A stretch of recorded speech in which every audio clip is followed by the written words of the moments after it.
Okay, so, hey, Elizabeth Marie, Liz, you go by many names. Mm-hmm. Who are you? What do you do? What do you like to go by? Well, I'm a character of many traits. I do many different things. I go by Liz or Elizabeth. It doesn't matter to me. Okay. I'll call you Elizabeth. Yeah, I prefer Elizabeth. I like Elizabeth. I feel like people automatically shorten my name just because that's just how people are. I don't know. Yeah. But I like Elizabeth. Easier to say, I guess. Yeah. But it does bother me. Elizabeth has a better ring to it, in my opinion. I like it too. Yeah. I like it better. Yeah. Yeah. So what do? You said you wear many hats, and so like, what do you do? Well, I like to do social media. I do a lot of modeling. Okay. I travel a lot. I do lots of many different things, brand deals. I also work at a restaurant part-time. Okay. So is this like people just happen to come across your social media and reach out to you and it's like, hey, would you be willing to promote our brand or do a photo shoot? Or like, how does that work? Yeah, a lot of the times people will just like reach out to me on like Instagram, sometimes TikTok, but mostly Instagram. And they'll just be like, hey, like we see that your profile looks like it matches with our brand. Like, are you interested in this? And then they'll give me like a little rundown of their brand, and then I'll just kind of decide if I want to work for that company or not. Is it fashion? A lot of it is fashion, but there's also other things that I do. Yeah. But I mostly like to do fashion because that's what I like personally. Yeah. So I started off with doing swimsuit stuff in 2020. Okay. They reached out to me on Instagram, this company, and that's kind of like what started it all for me. It was like right after COVID, everything happening. They reached out to me to travel to Los Angeles, and then I worked for that company, and it's just kind of like brought a lot for me, and now people know who I am just from that. Did you have a following already when this brand reached out to you? Or how did they hear about you? Or did you have a personal connection to them or what? So I had TikTok, and like everything went viral, in 2020 when COVID happened. Yeah. I started dancing on TikTok and embarrassing myself. I go back and like look at the videos that I used to do, and I'm like, oh my gosh, Elizabeth, like why did you post that on the internet? That's everyone. But it was so much fun. Honestly, I don't regret it. Like I think it's funny to like look back and like laugh at myself, honestly. But I know remember the first video that actually got traction? Do you remember what it was? Yeah. What was it? I was in a hotel at my friend's birthday. Like we were staying in a hotel in Fort Collins, and we were in our swimsuits at the pool, and I just like did a stupid, silly little TikTok dance. Was it a trend dance? Yeah, or did it was you, like a do your own trendy thing? dance. Okay. And I can't remember the exact song. If I like went back and found it. It's so embarrassing, but I remember it got like 10,000 likes, and I thought I was so cool. Like I was like, there's no way. And so then I just started gaining a lot of followers from that video, and then I started posting a lot of like workout content as well because I do like to go to the gym. Yeah. And so I would post just like my workout routine and stuff. Everyone would always comment on my dancing videos like, what's your workout routine? What do you do? What do you eat? Yeah. Like tell me all of these things. I was like, okay, cool. Like I love doing this. So I started like promoting myself online doing that. Yeah. And that also brought a lot of traction. So then I started gaining more followers. So then I think by time the company reached out to me, I had like 10,000 followers. Do you remember the name of the brand? Yeah, it's called Boutine LA. Okay. So you had 10,000 on TikTok or Instagram or combined? I think I had... Sounds like TikTok was the first one that kind of... Yeah, so my TikTok blew up before my Instagram. So I still to this day have more followers on TikTok than I do on Instagram. But being on TikTok with social media, just like it promotes your stuff so much better. The algorithm, it's so much easier to like put yourself out there on that platform. Yeah. So I definitely had more followers on TikTok. I know that day that I posted that video is the day that I hit 10,000 followers on TikTok alone. And like I said, I hit 10K and I thought I was so cool. So one video, you went from what to 10,000? I went from like probably 3,000 to 10,000 overnight. And I thought that was a lot. I was like, that's amazing. That's so cool. Anyone would be so pumped for that. Yeah. And so then I continued just to post a lot of like dancing videos, lip singing videos, workout, stuff like that. And that's kind of like what got me to where I was for the company to reach out to me.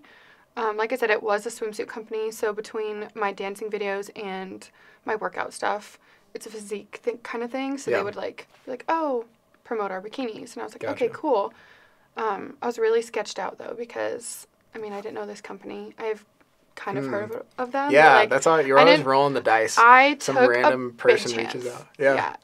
I remember telling my parents. Anything. Yeah, it could have been literally anything, and I'm so grateful to this day that it wasn't anything sketchy. Right. Because there is a lot of, like, very sketchy things out there. Did they pay you just... So typically, did they just pay you a flat rate? Do you get royalties? How does that work? So the first trip I went on, they didn't pay me at all. Okay. It's more like an opportunity. They were like... just for you. This is going to help you out. Yeah, they were like, come out here. Yeah. We'll pay for your flight and your hotel. We'll pay for food when you're here. So all of your accommodations will be set for you. And in return, you'll get, like, free bikinis. Yeah. And I was like, perfect. All right.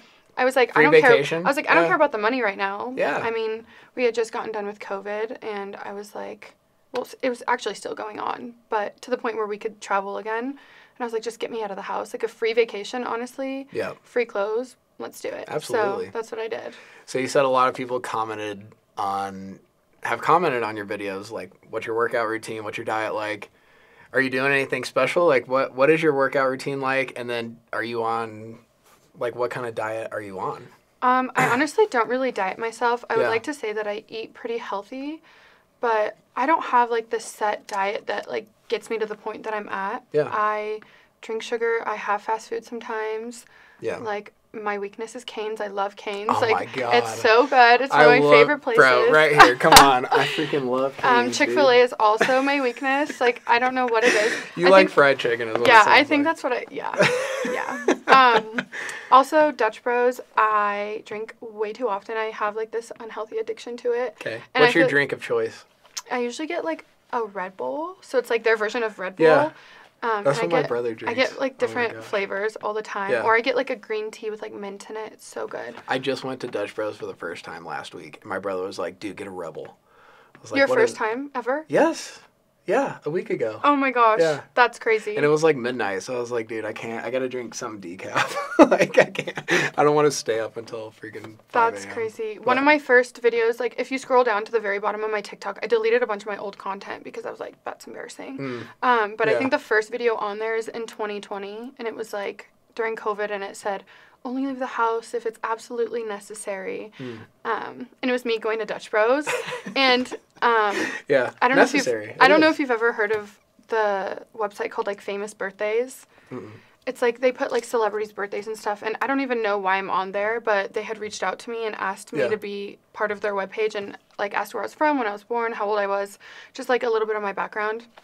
And then they put in the description, they're like, oh, one of her first videos is being absolutely necessary to go to Dutch Bros Coffee. And I was like, oh, gosh. Is that the one you deleted? One of the ones you deleted? No, that one's actually still on my page. Good, I left it up there because... You know what? It's all part of who you are. You know, it's all part of the arc and the story. And so... Yeah. Yeah. It's funny, though. But like I said, back to my, like, diet and stuff. I would like to say that I eat relatively healthy, but I don't sit there and limit myself. Yeah. And... I mean, I try to get in, like, a certain amount of protein and stuff, but at the end of the day, I don't limit myself. I don't believe in that, and I think that I'm at a place where I'm healthy enough to be able to do that. But I know a lot of people do follow, like, really strict dietary restrictions, and they eat certain things, but I'm just honest with people. I'm like, I don't do that. Yeah.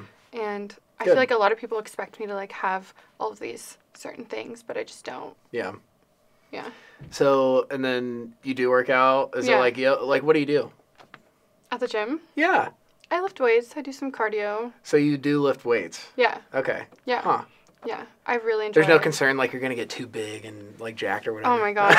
No, but I remember, it's so funny. My mom always makes fun of me. She actually made a comment to me yesterday. And she was like, if you keep working out your legs or your arms, you're going to look like Hercules. Oh, my God. And she's like, your legs are too big. And I'm like, no. Your mom told you your legs are too big? Yeah, she literally was like, you're going to rip your jeans. And I wasn't even wearing jeans. And I'm like, okay. But I don't have a fear of it.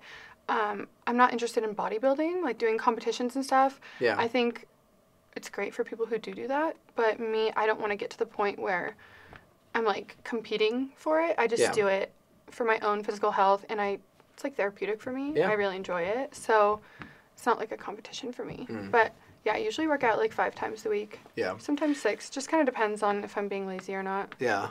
Would you say that... Okay, so your mom made a comment about your legs are going to get big or whatever.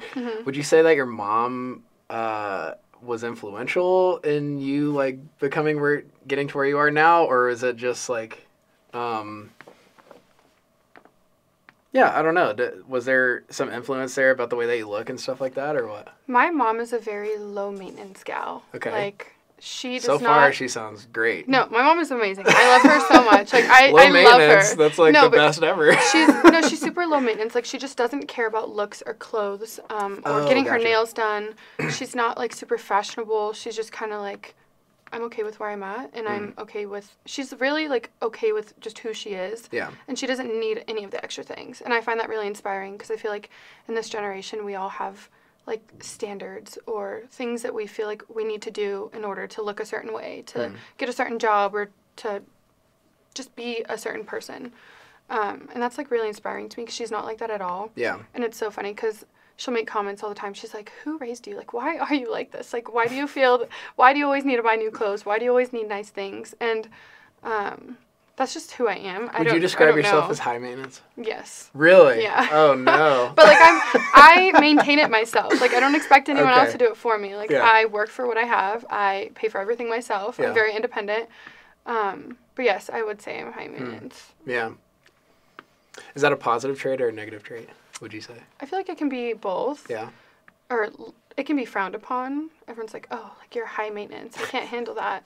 And I'm just like, well, if you can't handle it, that's fine. Uh-oh. That's okay. So have your parents been like pretty supportive? Like I have no idea like how you went from, whatever, like is this something that you've been pursuing for a long time, or was it really just like luck of the draw, like this random person just reached out and everything took off? So when I was younger, my dream job was to be a YouTuber. Okay. Like ever since I was little. Like elementary school little. Yeah. I remember my best friend down the street, she had like this camera, like camcorders, massive, and we'd like put it up in the kitchen and we would dance to like High School Musical and like sing, and I just always loved being in front of a camera, and I always loved that industry. And so when YouTube came along, I would always sit there and like watch YouTube videos. I would like watch people do their makeup and just a day in my life, like lifestyle kind of things. And I was like, oh, I want to do that. Yeah. I want to do that. So it's always been something that I've wanted. Have you ever had a YouTube channel? I do have a YouTube channel, but I've never posted on it. Yeah. And somehow I have subscribers, and I think it's just from people like clicking my username and like being like, oh, like, hey, Elizabeth on YouTube. So I have like probably less than 20 subscribers, if I'm being honest. But I've never posted because I've always been terrified. But I remember for Christmas, my parents one year got me like a camera, and they got me like box lights. And I had like a vanity, and I was like, okay, I'm going to start my YouTube channel. And I never did it. And did you get a ring light? Yeah, I had a ring light and everything. I still have it to this day. I have all of the equipment still, and I just don't have a YouTube channel. But so when are you going to start doing makeup tutorials? Come on. I don't know. Do it. Just, you know what? You click record and you just do it. Yeah, and the I first know. It's like when you deleted some TikTok videos because you're embarrassed of it. It's old. But it's like, the first 5 or 10 are going to suck, and then you figure it out. Oh, yeah. And, It's not really that I'm embarrassed to do it. It's just that I feel like my life is so chaotic, and I just make excuses, and then I just don't do it. I'm like, oh, I'm too busy. Chaotic how so? Oh, I'm just all over the place all of the time. Like, between... Mentally, or what do you mean? No. I mean, we all have our things, but... Yeah. I'm always traveling, I'm always working, I'm always doing something. I'm a go person. I never just sit in one place. So your schedule is chaotic. It's chaotic. Yeah, my schedule is very chaotic. What time do you wake up? It depends, like different days, but usually like 9, I would say. Yeah. Not too early. Do you stay up late? Yeah. Okay. I have a bad habit of like staying up till like 3 or 4 a.m. Yeah. Even when I'm doing nothing. Are you watching like Netflix or? Yeah, or I'm like scrolling through TikTok. Gotcha. It's really... Yeah, Reels. Oh my God, they're so addicting. Right? Yeah, they really are. It's bad. Yeah. But yeah, it's a bad habit actually. I need to turn my phone off sometimes. Yeah. Yeah. For sure. Well, dude, I'll get like, after like a couple hours, like I'll go to sleep and I'll wake up and I'm like, my eyes are blurry and I'm like, bro, did I just watch Instagram Reels for 3 hours? What is wrong with me? Oh, it'll suck you in. Like you'll sit there and think that you're on it for 20 minutes and it's been 3 hours and you're like, okay, I need to go to bed. And if it was something like educational and I'm learning something, okay, that's one thing. But it's like, most of it is like babies laughing or I don't know, some goat video. Yeah. Just whatever. You get like sucked into this like weird hole and you're like, what am I watching? Yeah. And you're just doing it. And you just don't stop and it's like, okay. Yeah. Time for bed. Go to bed. Yep. Okay, so what was your upbringing like? Did you have a good childhood? Are your parents still together? Like that kind of stuff. My childhood was very chaotic. Okay. Um, much like my life now, but my parents are not together. Okay. My dad actually passed away in 2011 from cancer, but my parents were separated before then. They got married at 18. They had me at 17. They were very, very young parents, and so they separated when I was young, and that was fine. Were they separated or divorced? Divorced. Okay. Yeah, they got a divorce. My mom was So remarried, do you remember, so was my dad. Like, we don't have to get super personal unless you want to, but do you remember, like, what that was like when your dad passed away? Oh, yeah. Yeah. Did you like spend, was it equal 50-50 custody with both parents? No, I would see my dad on the weekends, Okay. and then my mom during the week. Yeah. So, just for school and stuff. Oh my gosh, so you were 11 or 12 years old? Mm-hmm. How do you handle that as an 11 or 12-year-old? Did you, like, fully comprehend what was happening, that you were just... I knew what was going on, but I think as a child, you don't really understand the concept of death until it's thrown into your face, and you have no other way to deal with it. I knew my dad had cancer. I knew he had surgeries. It was brain cancer, too, so I could physically see his head and, like, his stitches, his staples. We'd go to the hospital, to the cancer section, and just, like, sit there for hours upon hours. And it's blurry because it was so long ago, and I was a child. I didn't really fully understand what was going on, but I knew that he wasn't okay.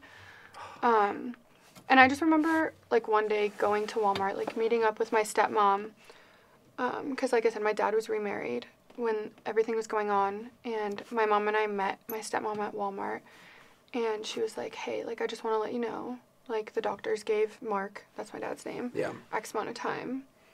And I just remember hearing that, and I was like, okay, so, like, he's gonna die. Like, there's, like, it's gonna happen. And I'm 11 or 12 years old, and I'm just like, okay, like, I don't know how to handle that. Yeah. But we made the best of the time that we had. Like, we got sent on, like, a Dream Foundations trip, I think is what it's called. Like, a Make-A-Wish trip. Okay. And we went to Hawaii. Yeah. And I remember in Hawaii, like, he had a seizure the day that we were leaving. Oh, my gosh. And he wasn't able to speak after that. And so when we He totally lost the ability to speak. Yeah, he could kind of, like, for the rest of his time. Yeah, he could kind of, like, mumble and just groan. But he couldn't really speak. And so I remember, like, going home.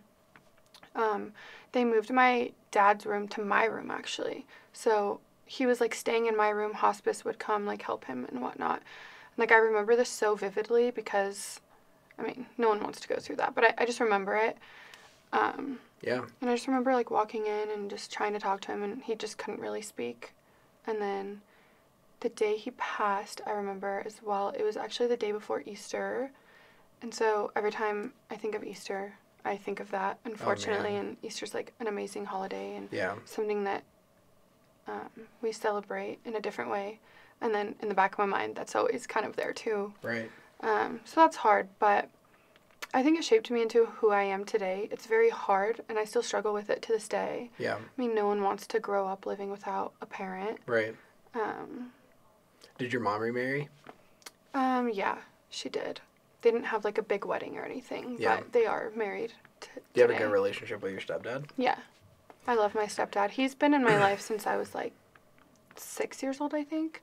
So he's been there for a while. Yeah. And so I'll tell people when I talk to people, I'm like, oh, my parents, or, oh, like, yeah, my dad. I don't call him dad. I call him Mark, which is very confusing because my biological dad's name is Mark, and so is my stepdad's. Yeah. So it's kind of confusing. But when I talk to other people, I'll just be like, oh, yeah, my dad. And no one really knows. Like, I don't really tell people the story, the background, just because it's complicated. Well, it's a lot to get into. Yeah. Do you remember, I know it was a long time ago, do you remember, like, what that feeling was like when you actually received the news that he had passed? Mm-hmm. Like, obviously, my parents are both still alive, so I've never been through that, but just out of curiosity, like, people talk about the loss of a parent, like, when a parent dies, it's like some people go, like, some people it's so intense they have, like, a psychotic break. So it's like, I don't know, but what is that like when you realize, like, okay, the person who brought me into this world, or one of the people that brought me into this world, is no longer. I'm never going to see them again. Yeah, like I said, I remember the day very vividly. I had a volleyball game in Greeley at some center, and I remember the team must have known what was going on. My mom must have told them or something, and I just remember we did like a little prayer before, and we're like, oh, let's do this for Mark, and we were like, go team, whatever. That's cool. And then my grandparents, after the game, they're like, hey, like, we're not going to go home right now. And I'm like, okay, why? And to backtrack a little bit, before I left for my volleyball game, a lot of people just kept showing up to my house, and everyone's like crying and very sad. And I knew that my dad wasn't okay, so I kind of was just like, all right, everyone's sad. Like, I get it. I'm sad too. But I remember my grandma being like, go tell your dad bye. And I was like, okay, bye, Dad. Like, love you. And I'm talking to him. I'll be like, I'll be back after my game. And I said bye. And then my grandma was like, wait, stop. Don't say bye. Say I'll see you later. Yeah. And I was like, okay, why? Could he still understand? It just couldn't speak? I don't know. Okay. I'm not sure. Yeah. I wish I knew, but I don't. But then after the volleyball game, my grandparents took me to their house, and they were like, we're not going to go home right now. And I was like, okay, well, I want to see my dad. They were like, no, not right now, not right now. And as a child, I really loved to, like, sing. Like I said, I loved to do, like, be in front of a camera, and I love to dance and perform. Stuff, like, kind of like that. And so I still, to this day, I love to sing. And I wanted to write a song for my dad with my little cousin. Yeah. And so her and I were, like, writing a little song for him. And we were like, oh, I know he's going to pass away. Like, let's sing this at his funeral. And, like, that's so sad because I was preparing for his death. I knew that it was coming. Yeah. But I was like, let's write him a song, and then we'll sing it to him when we get home. And then when I got home, no one had told me what was going on. Everyone was still at my house, bawling their eyes out. And my mom knew that my dad had passed, but she was out of town. She was, like, up in Denver or something. And so this was at my stepmom and my dad's house. Okay. And everyone was crying. Just like, okay. And then no one would tell me what was going on, but I tried to go in the room where my dad was, and he wasn't there. Yeah. And I just remember I think my brother was 6 years old. He's like, oh, by the way, Dad's dead. Oh, my gosh. And your 6-year-old brother was the first one to tell you? My little brother told me, because apparently my stepmom and the rest of my family on my dad's side, like, didn't want to be the one to tell me. They wanted my mom to be the one to tell me, and she was up in Denver coming to meet me, and the timing didn't work out. And so my 6-year-old brother told me. Yeah. And I remember being downstairs in the basement where the room was, and I just remember screaming. Whoa. And then people running down the stairs, and I just remember, like, falling to my knees and just, like, hysterically crying. Yeah. Like, as traumatic as it was, I wish I didn't remember that, because, I mean, it's horrible, but it's an indescribable feeling. Like, you just feel empty, and you don't know what to do. I was a child. Yeah. You know, I didn't fully understand what was going on. But, yeah, I mean, it definitely wasn't fun. And it's definitely not fun to this day. But I know he's in a better place. So you said that definitely had an impact on just who you are and your development as a human. How would you say that impacted your personality and who you are? Well, like I said, I don't tell people about it a lot, but I know that it made me very strong. I felt like I had to grow up a lot quicker than most children. Yeah. I got kind of separated from that side of the family, not because of, it wasn't really anyone's fault. I just felt like kind of after my dad passed, that side of my family just kind of forgot about me. And I know that sounds really sad, but I didn't get to see my siblings on his side as often. I didn't live with them anymore. These are my half siblings, yeah. But I just feel like it made me grow up a lot quicker than most kids had to. Yeah. And I'm just very independent now. I'm very strong. It's hard, and it's something that I wish I didn't have to go through. Right. But I know that I always have, like, him with me and inside me, and he is a part of me.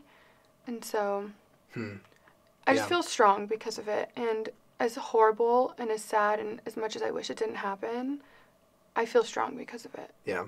Did you feel like you were supported through everything just by the people that you did have, your friends and your family and stuff?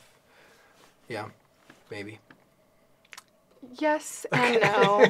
Like Yes I said, and I feel no. like part of my family, like I love them all and we all have crazy busy lives, but if I'm being honest, like I feel like I could have had a little bit more support, but my mom was very supportive and I lived with my mom from that point forward. Yeah. And she was always really open and honest with me about the whole situation, and my dad's mom and my aunt on my dad's side and my cousins, like we all talk about him still to this day, and they're like really inclusive and like still bring him up, and it's really great. That's cool. I got as much support as I guess I could have. Yeah. I guess I don't know like where you draw the line of how much support you can and can't get, but yeah. As long, I mean, well, it sounds like you made it through it, and it basically toughened you up. Yeah. And you just had to figure out how to do life without a dad, and also everything happens for a reason. I think. Yeah, it was. Yeah, that's so hard. Oh my gosh, because like you want to look at it glass half full, but it's like someone died. So it's heavy hard. for sure, Yeah. and like that's why I don't talk about it, because I always feel like I make people uncomfortable when I will say something. Like my best friend, her and I actually like have this like trauma bond because her dad actually passed at the same age as me, and so it's kind of inappropriate, but we like make jokes. We're like, oh, dad club. Well, no, I mean... And like it's like a funny like way for us to like deal with our trauma. Actually, that's probably the healthiest way to deal with it. And like people at work will like be like, oh, dad club, and they're like, oh my gosh, like you guys, and we're like, it's okay because like that's how we deal with it, and we make it a lighthearted situation like for people that do know about it, but like I said, it made me strong, and like you said, looking at it glass half full, like it did make me strong. It made me who I am, and the thing that I always tell people is I have gone through one of the worst things a child can go through. Right. I mean, there's so many things. Yeah. That could have been so much worse. Well, and, think about but that is something that's like so big for me. That. Well, everything's easier after that. Yeah, it's I like can't go through anything much worse. And if I do, I mean, I guess I shouldn't say that, but at the end of the day, like. Well, you're prepared for it. Yeah. If I can get through that, I can get through anything, I think. Right. Okay, so then, so that happens. You go through high school, and then, so like, what happened? So you graduated, what year would that have been? 2018? 19. 19? Yeah.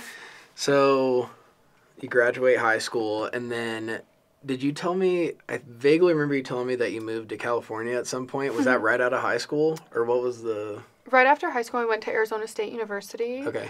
I was trying to study, like, criminal justice and pre-law. That's kind of what, the direction that I wanted to go. Yeah.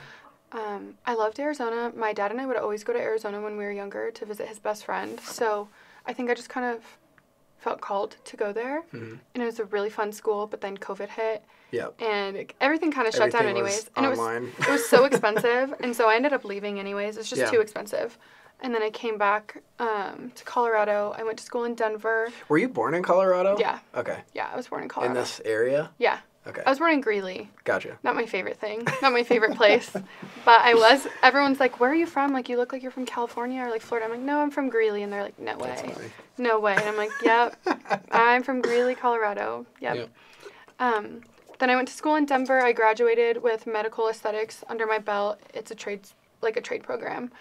And I've kind of done that. Medical aesthetics. Is that like Botox and like lip injections and all that type of stuff? Yeah, it falls under that category. There's a bunch of different things you can do. But that's basically like facials, waxing. You can do, the medical side is like laser, the injections, stuff like that. Okay. I have them both under my belt, but. Do you still like do that kind of stuff for friends, or is that just something I do it for my friends. Yeah. I don't do like Botox and filler. But I do like microneedling and other stuff, mostly for my friends. I stopped doing it as a career because it was really hard to balance like a 9-to-5 normal job with doing social media and how often I travel. I was just like, I can't do this because I have people and clients who rely on me to be there at a set schedule. They have certain things that they need done in a certain amount of time. And with me taking time off, like it wasn't. So I tried to have a couple jobs in medical aesthetics. And like I said,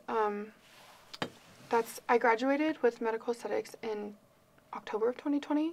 So I was starting to do my social media at that time as well. Okay. And so I tried to balance doing my big girl job with social media, which was my passion from the get-go. And it was really difficult because people relied on me, and I just didn't want to let people down, and I wanted to pursue what I was actually passionate about. Yeah. And I like both, but I chose to go in the direction of social media a little bit more. And so that's why I started working at a restaurant, because it made more sense with the schedule, just to work part-time, make quick money. And I had worked in a restaurant since I was 16 anyways. Like, that was my first job. I worked at a Texas Roadhouse for, 4 years, all the way up until I graduated aesthetic school. So I went to a different restaurant, and I've been there ever since. And it makes it a little bit easier for me to balance both, especially when the job that I have is so willing to help me and be willing to let me have that time off. Yep. People aren't relying on me. There's plenty of people who can work my shifts. Yeah. There's plenty of, I'm replaceable. And, in the restaurant industry, there's so many people, so it makes more sense. But I did move to California. I moved to Los Angeles, in October of... Why did you move out there? To pursue social media more. Okay. The opportunity there compared to Colorado is insane. Yeah. You don't see a lot of people from Colorado doing social media. I don't know. We have Dude Dad in Fort Collins. I'm just saying. No, just not as many. Do you know who that is? No. Okay. Yeah, whatever. I'll look it up after this. But I just feel like the opportunity isn't as strong here in Colorado. And so I would fly to LA all the time for modeling and all of these different gigs. And so my friend that I had met through that company that originally reached out to me, she's like, should we move to LA together? She was living in Florida at the time, going to college, and she was graduating. And I was like, yeah, let's do it. Yeah. And so we tried to move there. It ended up not working out just because of a bunch of little things. So I ended up coming home. Ended up not working out, the social media didn't work out, or you couldn't find, affordable housing, or what? A lot of those things. LA just... Was it just not quite the opportunity that you were expecting, or what? I don't think I got enough time there. I wasn't there for very long. Okay. We were staying at someone else's house for free because they were out of town. Yeah. And so we didn't have to pay rent, which was so nice. Heck yeah. But, I'll take that deal. Yeah. I mean, it was a great opportunity. It was a great deal. But there was just some complicated things that went on, and I don't want to get, too much into it, but it was just, a personal thing, between us girls. And I ended up having to leave. And you're saying the relationship between you and the friend that you moved out there with was strained? It wasn't that it was strained. It's just, it was a tricky situation. So the person's house that we were staying at, she had a dog and I had a dog. And he wasn't supposed to be coming back as early as he was. And I had a dog, and we were just worried because he didn't know that I had the dog. Oh, okay. And my dog is a big dog, and I didn't want him to be like, oh, she's taking advantage of me for having her dog here. But, I mean, that's my baby. I'm not going to leave him behind. Right. So we were just kind of nervous, and so we kind of were trying to navigate, do we just go get our own apartment right now and sign a lease and just leave, or what do we do? And neither one of us were in a spot because we thought we had more time to be there to have more money. Yeah. LA's not cheap. It's expensive. Oh, yeah. Everything there is so expensive. So we just weren't in the best spot to stay there. And so I ended up leaving. Were you exclusively doing modeling and fashion stuff while you're in LA, or were you also working other jobs just to... I was trying to work in a restaurant. Yeah. But believe it or not, they wouldn't hire me. Huh. And it was so strange because I had been in the industry for 6 years at that point, and no one would hire me. And I was like, "This is it's competitive out there." I know. I was like, "This is kind of embarrassing. Why can't I get a job at a restaurant?" But then I started trying to work for the company that I would model for. They opened up a retail store, and they were like, "Oh, you can come work in the retail store, sell bikinis on these days, blah blah blah." Yeah. And I ended up just not doing it because the pay wasn't nearly enough for LA. Retail's hourly, right? Yeah, and I've never would have been $15 or $18 an hour. And I've never worked retail a day in my life. And I was like, oh, it'll be fine because then I can model when it's not busy. I can go back and do shoots and film my own content. And I thought it would be great, but I was just I need more money than that. I'm here to make money, and I'm gonna have to pay my rent and trying to find modeling gigs and stuff. People will reach out to you, but it's really hit or miss because if people don't reach out to you, you're not gonna get anything. Okay.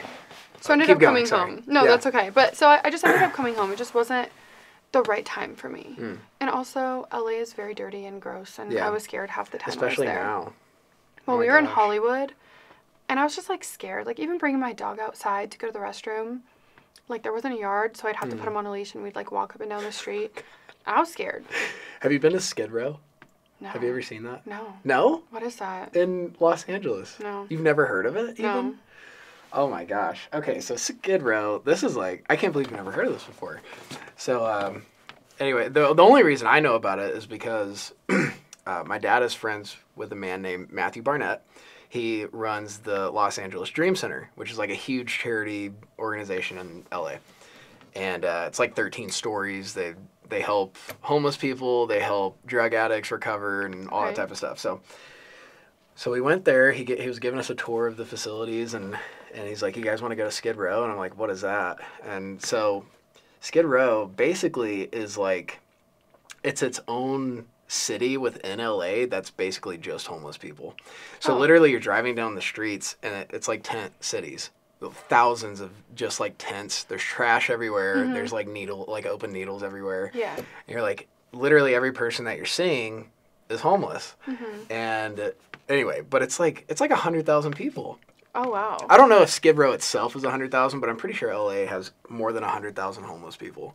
And it's like, I don't know, it's a scary town for sure. I feel like that's just how LA is in general. And that was also after like the George Floyd riots and all that stuff, right? Oh, yeah. Yeah. So I was like, yeah, Gavin Newsom. I don't want to get too political. But yeah, I don't know. LA's just like not for me. I will go there and I'll travel there. But I realized just being there for that time that I didn't want to live in LA.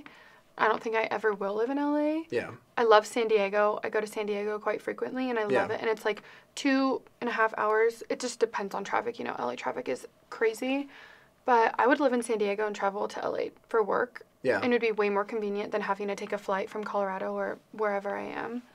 But I don't think I'd ever live there again or even try. I just don't have the desire for it. Are you happy in Colorado, would you say? I am. Like, it's very wholesome here. Yeah. Yeah, you can raise a family here. I feel think like, it's so wholesome, and I love that. Your kids can go play in the neighborhood, and you're not worried someone's going to kidnap them. You know? Yeah, Greeley can be Greeley's different. Greeley's different. I mean, it's not. I don't mean to trash your hometown. No. Okay, I would like to clarify. I grew up on the west side. Oh, the west side. If you're from Greeley, you know there's a difference between the east and west side. Yeah. But Greeley, it's not that bad. I mean, I feel like we just like crack jokes about it. I lived in Greeley for a little bit. It's not that bad, honestly, but I lived in the west side and the east side, okay. So I know the difference. East side, you hear a lot of gunshots. I mean, I will say I actually did live on the east side for a little bit, and then we got out of there. Yeah. Real quick. Yep. But it's not that bad. It's really not. Actually, like I was living in LaSalle most of my life, which is like just on the outskirts of Greeley, and then we moved to the west side of Greeley, but then with my parents like being split, like one lived here, one lived on the other side. So I've experienced both sides. It's really not that bad. It really isn't. It's not. But Colorado's super wholesome. I just think that I'm ready for something different. I want change. I just think that the opportunity in Colorado, I feel limited here. And I'm not sure exactly why. What do you think? Where would you move to? Not LA, not Colorado. No. Okay. I really want to try San Diego. Like I said, I love San Diego. Yeah. But then my heart, like I feel called to be in Hawaii a lot. And that's very controversial for a lot of people. Do you have connections out there? I do. Okay. Why is it controversial? Just because I don't want to be disrespectful to the native Hawaiians. And I know that people talk a lot about people from the mainland like moving to Hawaii and like destroying the land and not respecting it. They'll and, get like, over it. I with full respect, I get it. Yeah. But that's not going to stop me because I'm not going to be disrespectful. Like I'm not like I don't know. It bothers me because I feel like this generation too is just very sensitive, and so I feel like I have to be very like strategic with what I say because I have the utmost respect for everyone and I try my best to put myself in everyone's position and like see their side. But at some point, I'm just like, seriously. Well, it's like, that's any state. Like Montana or even Colorado, like you get people moving in from New York and California. You're like, get out of here. But it's also like, you're not actually upset. It's more just kind of a joke. Like it's a running joke. It's like, oh, you're Californian. Okay. But people get over it. I feel like it's more serious in Hawaii, though. It's like this so? big, like, controversial thing. Yeah. Like, maybe it's just from what I've seen and what I've heard. But people from Hawaii, like, if you ask people who live in Hawaii, they're like, yeah, they do not like people who come from the mainland. Like, if you're not from here, like, they don't really like that. But if you're respectful of the culture and the land and a few other things, it's okay. But more than likely, like, they have, like, their little, like, terms that they call people. Yeah, I'm sure. Yeah, and I'm just like, I don't know. But I love Hawaii. Yeah. And I think I would like to spend at least, like, 6 months to a year there. But like I said, I'm so chaotic. I'm all over the place. Like, I have so many dreams and aspirations and places that I want to be that it's, like, really hard for me to just decide on one, you know? I just want to be all over the place. Yeah. Yeah. Yeah. Okay, so you don't just want to, like, pick somewhere and settle down and just stay there for the rest of your life. No. You want to see the world. You want to travel. And... Okay. So modeling's obviously been very successful for you. You've made a little name for yourself. And, okay, so you were talking earlier, you briefly mentioned, like, okay, we celebrate Easter. That's a cool thing. What do you think about, especially, like, considering your dad and stuff, what do you think about God? Like, do you believe in God? Are you a Christian? Are you a Buddhist, maybe? Who knows? You're so mysterious. No, what do you think about all that stuff? No, I am a Christian, 100%. Okay. I believe in God. I love God. I am very strong in my faith. I've stepped more into it this past year in my life, actually. So when you say you've stepped more into it, how so? Like, you're reading the Bible more, or what do you mean? Yeah, I read the Bible more. I go to church more. I talk to God more. I have a relationship with him now, whereas before I felt like I didn't really have a relationship with him. When I was younger, my grandma would send me to, like, church camp, and I remember, like, we'd have to actually sit in service, and I was just so bored. And I was, like, falling asleep. And I was like, I just want to go horseback riding. That's like, my entire life. Or I'm ready for lunch, you know? And, like, it was so much fun. Right. But I felt like it was kind of, like, shoved down my throat a little bit too much when I was younger, and my parents weren't super religious. It's just, like, my grandparents. Yeah. And so I always wanted to go, but then I didn't feel it. Like, I didn't feel like I was supposed to be there. You know what, though? That is the most wholesome way to build your relationship with God is when you have a grandmother that's praying over you. There's just nothing that really compares to that. And it's like just knowing that your grandmother or your grandfather, but having a grandparent that's, like, invested and wants to see you, like, actually have a relationship with God. That's so huge. Oh my gosh. And, like, now that I've gotten older and I have developed a relationship with God myself, I would like to be like my grandmother. Like, I will never shove it down anyone's throat because I understand how frustrating and annoying that can be. Yeah. But when you're a Christian, you just want to share the gospel. You just want to let people know, like, how amazing he is and how amazing it is. And I try my best to tell people, like, look, I will not pressure you to believe in this. I will not shove it down your throat. But when you're ready or you have questions, I don't know everything. I don't. I'm stepping into my faith more recently as well. But I have been, like, an inspiration to some to step into their faith more as well. Yeah. And I really like that. And I've developed, like, a new love language. And I feel like it's just praying for people. Yeah. And the sixth love language. Yeah, the sixth one, praying for people. And I think it's so wholesome. Like, it just makes me feel so much better. I don't know how to describe it to anyone other than it just makes me feel good. I feel like a part of me was missing. Yeah.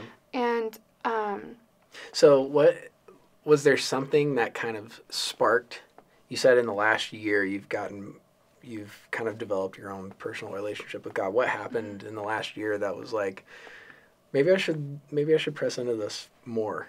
I just feel like I felt lost and confused and kind of broken, as sad as that sounds. I don't like to trauma dump and, like, explain everything that's happened in my life because I don't want anyone to feel bad for me. Yeah. At the end of the day, we all have our own stories and we all have things that shape us into who I was. But I feel like I got to a point in my life where I felt like I didn't really have anything else. And I just stepped into my faith and I was like, I have nothing left. Like, what do I have to lose? And so I started going to church, and I remember every time I would go to church, I would just start bawling my eyes out. Like, no matter what the service was. Like, and just worshiping made me feel so good. And like I said, I love to sing. Yeah. I mean, I'm not great. I'm not going to lie. Like, please don't, if you ever hear me singing in church, just don't pay attention. But it's kind of embarrassing. But I love to sing. Are you one of those people that sings, like, obnoxiously loud? No. Okay. Like, I'm embarrassed. Like, I would love, at my church, I have always wanted to join the worship team. Okay. But I bailed out on my audition because I was so scared. I was like, I'm not even that, like... Come on. No, I'm too embarrassed. I'm Worst too shy. Case scenario, they say, hey, you could use some improvement, but we want to work with you and see where you can go. No, they'd make me, like, stand up there and, like, they turn my mic off. Oh my gosh. I don't know, just worshiping just made me feel so good. And so I just got to a point where I'm like, I have nothing left to lose. And then I just felt called to do it. I can't tell you exactly what it was, but I just felt called to go to church and to build my relationship with him, and I don't regret it, and I feel so much better. Yeah. And I know that at the end of the day, like, he is there with me. He will guide me. He has a plan for me.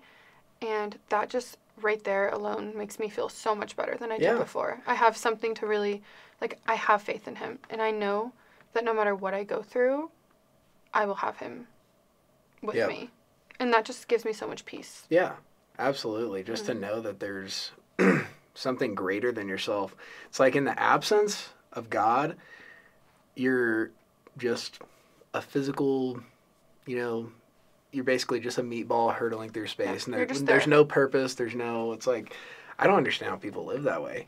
And also, how do you even have a sense of morals? It's like, other than just what the culture has told you what's right and wrong. Yeah, without God, it's like anything kind of goes, and whatever feels good in the moment is what you should pursue. And it's like, yeah, it's called nihilism. I don't know if you've heard that term before, but it's like, yeah, that would just be that'd be a miserable existence. I'm not saying that you can't be a good person or that you can't even be happy as an atheist or as an agnostic, but it's like, it's like when you actually look at it, there's no real purpose for your existence. Yeah, I feel like purpose is a really good word for it. Like, it brings purpose to your life. Yeah. And I feel, like, called to be a person to help others step into their faith as well, just because of my past and, like, what I've gone through. It's just my testimony, like, things that I've gone through. Yeah. And it has made me a better person, and it makes me happier and have more peace. So, yeah, it feels good. Would you say, hard segue here, would you say that you're politically inclined at all, or, like, do you care about politics at all? I care about them, but I will say I'm not as educated in them as I would like to be. Okay, so just gut instinct, gut reaction. Trump or Biden? Oh, God, you're going to get me canceled. Nah. I would say Trump. Really? Yeah. Really? Yeah. Okay, why? I knew this was coming. I just, like I said, I don't know a lot, so I can't speak on it too much. Yeah. But just kind of your emotional reaction, your feeling about it. I don't know enough to say because of XYZ exactly. Yeah. But my family has an influence on me, obviously, and that's kind of like where they lean. Yeah. So I feel like that's also why I lean that way. But also, I just feel like the economy and just how everything has just kind of changed since he left office. Biden, I just feel like he hasn't done much for this country, and I feel like there's inflation, like everything is just overly priced, and it's so hard to be an American these days, and I feel like Trump is really for the people, and I feel like he is very Christian, and I just feel like Biden doesn't really care about that. I feel like it's a money game for him, and but I don't know a lot, so that's basically all I have to say about it, because I don't know as much as I would like to. If all you know is that there's an Israeli-Palestinian war, and that Ukraine and Russia are in war, and that we're on the brink of World War III. Yeah. That I feel like should be enough to be like, okay, Trump, there was basically as close to world peace as you can get is basically what we had under Trump. Like, no new wars. Yeah. Oh my gosh. Do you know how many presidents there were before that just they always started new wars. Trump was like the first one to like cut that out. Actually, I remember. So there was, I think it was General Soleimani so he was the number 2 guy in Iran. Okay. So everyone was saying like, oh my God, could you imagine if Trump, is president and he has access to the nuclear button and like we're gonna, it's gonna be mayhem in the whole world and chaotic and whatever. So, but I remember everyone was saying that Trump is gonna start World War III. He's gonna start a war with Iran, and it's gonna be a huge deal. But what he did was, it's kind of gruesome, but he basically just assassinated General Soleimani and was like, basically don't F with us because we'll F you up. Yeah. It's like, but that's actually to me, that's actually just warfare because it's one life. You're sacrificing one life. It's a big deal. It's like national headlines, international headlines, but it's a big deal. It's a shock to the system, but it's like it sends a very strong message like, hey, we're not messing around here. Like we're not, if you go to war with us, it's not going to be good for you. Right. And so, but that one thing prevented a huge war in the Middle East. But then like Israel was like, and peace in the Middle East, that's like the most crazy concept ever. Everyone wants that, but no one actually knows how to do it. But he was actually like, he was brokering deals and treaties between Middle Eastern countries and Israel, actually getting Israel along with Muslim countries. Like, that's just so crazy that he was able to do that. So I don't know. I agree with you if you couldn't tell. Yeah. But anyway, that's funny. I don't think you're going to get canceled. I think you'll be all right. In fact, here's my one recommendation for your social media. I think if you wore a MAGA hat, a red, just like in your face, oh my gosh, red MAGA hat in like one of your swimsuit shoots, oh my gosh, dude.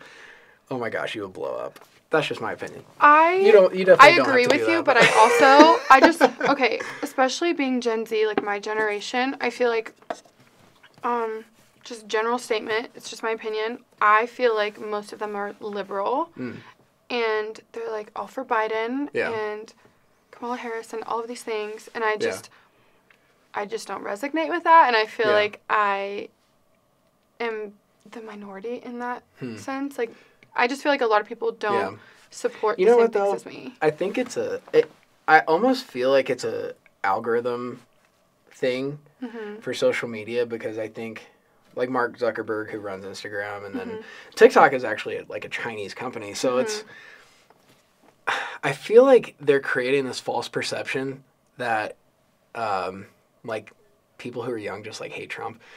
What I read is that Gen Z is actually the most conservative generation for like the last 4 generations. Like they're actually more, I don't know if it's a majority, but it's more conservative than young people tend to be. So I don't know. I wouldn't be too concerned about that. But also, if you want to just like be apolitical and not have like politics on your page, that's always a good move too. Because I remember when Taylor Swift was already famous, but she stayed out of politics for so long. And then she picked a side. She likes Joe Biden, whatever. But I don't know. I feel like it turned a lot of people off. It does. To her, but because you're automatically kind of dismissing half of your audience when you do that. Yeah, absolutely. So, and also like if the first thing people know about you is that you're a Trump supporter, there's a lot of people out there that wouldn't even want to give you the time of day. Oh, absolutely. So, exactly. Yeah. I feel like if I say, oh, I support Trump, people are going to be like, oh, so you're this, and you're this, and you're this. And it's like, no. Like, let's not assume things. Like, give me the time of day. And they're like, no. No. Yeah. And same with, like, Biden. I just feel like your opinion is your opinion at the end of the day. It doesn't, just because you stand on a certain political stance, doesn't mean that you're a bad person. It doesn't mean that you are a certain way. It's just where you stand. It's your opinion. Yeah. And at the end of the day, like, I don't know. I'm like, why can't we all just get along and we can agree to disagree? Yeah. There are some heated conversations that we could get into about politics, but I tend to just kind of stay out of it. I have my opinion and I kind of keep it to myself. Yeah. that's just how it is. Yep. I believe in what I believe in, but I'm not going to disrespect you for believing in something different. For sure. You know? All right. So politics is out of the way. We can move forward here. But okay. Okay. So so far, I mean, you're pretty successful at what you're doing. Is this something that you want to continue doing for for the foreseeable future? Is there other things that you want to accomplish? Like, what is next for Hey Elizabeth? I think that I want to continue with my social media, but I kind of want to navigate it in a different way than I have been. Okay. How so? I feel like I'm not as successful as I could be. Okay. And that is because I refuse to do certain things to be social media famous. I get a lot of companies DMing me every single day. I could show you my DMs right now, and there's probably 100 messages of different agencies and people saying, oh, like, let's do an OnlyFans. Please don't do that. I won't. I refuse to. And I'm not dissing on anyone who does it. I have friends who do it, and they make so much money. And I'm like, get it, girl.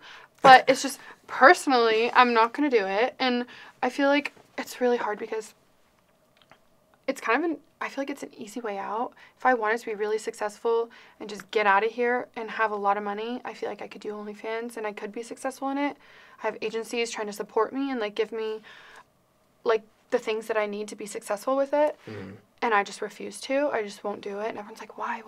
And I'm just like, I can't. And they're like, why? I'm like, one, it's not me. Two, so it's just like a moral thing, and I'm not saying people who do it don't have morals at all. Yeah. It's just a personal thing. I just don't want to do it for myself. Yeah. But I feel like I could be way more successful in social media if I was willing to kind of let my boundaries go down a little bit and break some more walls, but I refuse to do that. Yeah. So I think I just need to navigate my social media in a different way, because if we're being honest, if you look at my social media, I feel like people right off the bat, they have, like, an opinion. An idea of who you are. An idea. When people first meet me, they're like, oh, like, I thought you were going to be so rude and you're going to be stuck up and just super mean. Or, oh, yeah, like, where's your OnlyFans? I'm like, I don't have an OnlyFans. They're like, well, you post on Instagram like you have an OnlyFans. Because I used to. Yeah. I used to post, like, bikini pictures and, like, a lot of my modeling. And I realized that it was just, like, a little more vulgar than I would have liked. One thing as a Christian that I struggle with is dressing modestly. I feel like I love fashion and I love to express myself in many different ways, and fashion being one of them. And there's a lot of ways you can dress fashionably, modestly. I like to wear little crop tops. Like, I'm wearing one right now. Like, that's just how I am. Yeah. But I'm trying to navigate my social media in a different way to be less vulgar, so that people don't, like, look at me and automatically assume, like, oh, you're an OnlyFans girl. Yeah. Or, oh, you just post your body online, because I don't want to be known for that. And I feel like I think that's admirable, by the way. Yeah. Yeah. Thank you. Okay, well, thank you for doing this. I really appreciate it. Is there anything that you want to shout out your social media? Where can people find you if they want to? All my social media is at Hey Elizabeth. Okay, how do you spell it? HeyElisabeth. Okay, cool. Any final words? Anything you want to say, or just as we close out here, or you feel like we got it all? I feel good. Thank you for having me. Absolutely. This was my first podcast, so hopefully it wasn't too controversial. Yeah. But, no, I think we'll be all right. Well, thank you again. I appreciate it.